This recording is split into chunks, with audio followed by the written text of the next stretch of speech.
प्रेम कोणावर करावं? प्रेम कोणावर करावं? ज्याच्यावर आपण करतो त्याच्यावर की जो आपल्यावर करतो त्याच्यावर? सर्वांचे लक्ष वेधून घेणाऱ्या गुलाबावर की त्याला जपणाऱ्या काट्यांवर? काय सोशल मीडियावर भेटलेल्या मुलीवर की आपले सर्वस्व ओवाळून टाकणाऱ्या आई बाबांवर? नमस्कार मंडळी, मी ग्यारा पॅटर्सन निकोना. आज मी आई बाबांविषयी 2 शब्द बोलणार आहे. आई आणि बाबा नेमकी काय असतात? आई आणि बाबा म्हणजे आयुष्य जगण्यासाठी देवाने दिलेले पाठबळ असतात.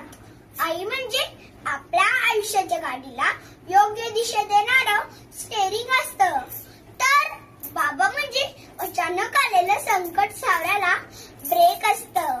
आईचं प्रेम म्हणजे तुमच्या आमच्या रोजच्या जीवनात कामाला येणारं बँक बॅलन्स असतं, तर बाबांचं प्रेम म्हणजे आपल्या गरजेच्या वेळी मिळणारं बोनस असतं.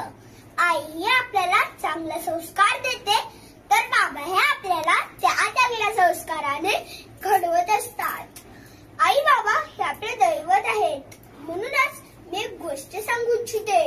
एकदा अर्जुन कुरुक्षेत्रावरचं युद्ध संपवून भगवान कृष्ण जवळ येतो आणि म्हणतो, कृष्णा, हे जे मी दुश्मन मारले आहेत, हे दुश्मन जरी असले तरी माणसंच आहेत ना, ह्यांचे बाप माझ्यावरच ना. कृष्णा, तूच मला असं कोणतं तरी तीर्थक्षेत्र सांग जिकडे मी गेल्यावर माझे पाप धुवून जातील. तेव्हा भगवान कृष्ण म्हणाले, जे भगवद्गीतेमध्ये शेवटचं ओवीत आहे, सकल सिद्धाची दूरे, जे का माता पिते ते या सेवेची किर शरीरे लोन कीजे. म्हणजे जगात कुठलीही पाप धुवून काढण्याची क्षमता एका तीर्थक्षेत्रामध्ये आहे, ते म्हणजे तुझ्या आई बाबांचे पाय. होय, खरोखरच खरं तीर्थ आई बाबांच्या चरणात आहे. आई बाबा हे आपल्या जीवनातील एक अनमोल रत्न आहे. या रत्नाचा आपण मान सन्मान राखला पाहिजे.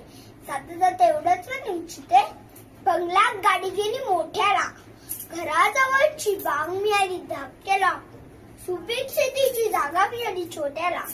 किती माझे भाग्य, आई बाबा आले माझ्या वाट्याला, आई बाबा आले माझ्या वाट्याला. Happy parents day. धन्यवाद.